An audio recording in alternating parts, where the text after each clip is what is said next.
Despite mounting concern and extraordinary measures taken in China to protect the public, the World Health Organization on Thursday said it was too early to consider an international outbreak of a new virus to be a global emergency.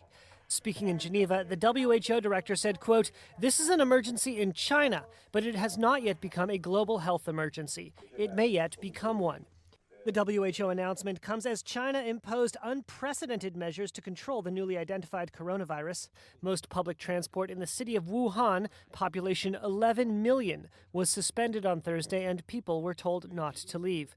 Video obtained by Reuters show empty market stalls where people have been panic buying and rushing to stock up on supplies.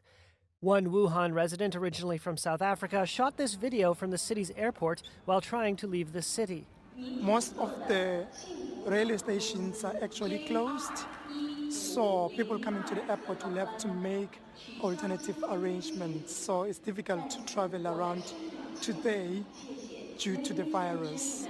And people are actually advised to stay at home and also not to mingle with the crowds. Later on Thursday, neighboring Huanggang, a city of 7 million people, announced a similar lockdown. Chinese health authorities say the newly identified coronavirus strain has infected hundreds and killed more than a dozen people. Patients have been identified in South Korea, Japan, and the United States.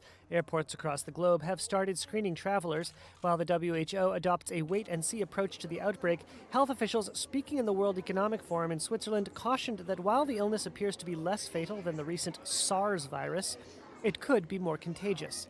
10% of people died in SARS. I suspect the mortality rate with this infection will be lower than that as it spreads to a much wider population. So what we have is a broader infection with probably a less marked number of people, percentage of people dying. But that, in some ways, from a public health perspective, is harder to deal with. American health officials said work on a vaccine was underway, but the treatment would not likely be ready for some time.